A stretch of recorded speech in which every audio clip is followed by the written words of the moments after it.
These are the 5 pieces that we're all very excited about and basically, wish we'd all done. What stood out for me was the fact that it's in a new phase of development, and I think what's important is, or what can define it among, what can define the Tomorrow Worlds is just having this extra use, this value, where it's not about campaigns that a lot of money is put on them and then they're thrown away. Fit Eco-Driver's got a real value in today's world. It's got relevant benefits, and the more it's invested in, the better it'll get, and the more people will get out of it. So, I don't know, we're sort of celebrating long-term investment with use. I know this came out over a year ago, but they continue to make it better and better, and they make drivers better drivers, and that awareness of every little thing that you do, with your accelerator or brake, or how you take a corner, can affect the environment is pretty cool. Creatives can actually impact the environment and make a product better through technology. That's pretty amazing. Killzone 2, I think, took a really interesting insight in that people who are into first-person shooters, part of the attraction is when something comes out of nowhere at you, will you be ready? Do you have what it takes to be a shooter, to immediately jump into the mentality?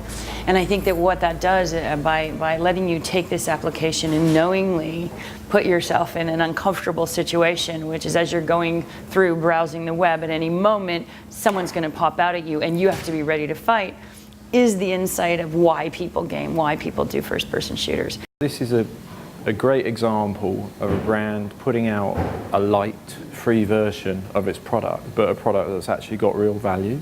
And you saw just from the judges that there's quite a few fans in there. I think you even had it on your browser. But it's nice, brands have got momentum and scale, and they can afford to give things away. And then if you want to be part of it, you can upgrade and buy the real thing. This music video, which is called Tone of Everyday, in Japanese it's Hibi no Neiro, was created by and for a Japanese music band. And one of the reasons why we appreciated and liked this piece of work is that it's something that wouldn't have been possible or would come out of the creative industry 5 or 10 years ago. And it sends a very important signal to the industry, because if you have a camera, if you have a webcam, if you have a laptop, and then perhaps an internet connection, you don't have to have millions of dollars of budget in order to produce a piece of work that becomes influential. And this particular music video, I think, is an iconic piece of our time that shows that with a bit of creativity, you can have a lot of influence in the marketplace. And that, I think, is why it is recognized as one of the winners of the Tomorrow Awards. It's a fantastic piece of work. What I really loved about that piece of work is that, it really demonstrates what the online world has given the average person. And I'm not saying that the director's an average person. He clearly, or she clearly, was very, very talented. But what the online world does is it gives everyone the tools to create. It's a pro-am world, pro-amateur world now. You can create music, you can create film, you can do so much on the online world now. That was the domain of the professional a couple of years ago. That's what's really exciting about this, and that's why for me it hit the kind of criteria for the Tomorrow Show just so beautifully. Our GTA Racing app was a really pivotal moment. It really was about the immersive experience. So, there isn't a big brand campaign launch. The dollars didn't go into. And really, this was as simple as building an application that utilized all of the intimacy and the power of what the phone could do, what the platform could do, And it put all its eggs into the basket of, if you experience what it's like, the thrill of this vehicle and what it stands for and how fun it is, that would push people directly back to dealerships. And it did. I picked this one because it's very interesting project. If you think about first about the targets, they are very, if you like speed, if you like to drive, you like racing cars. It means the brand can put all the money in a game.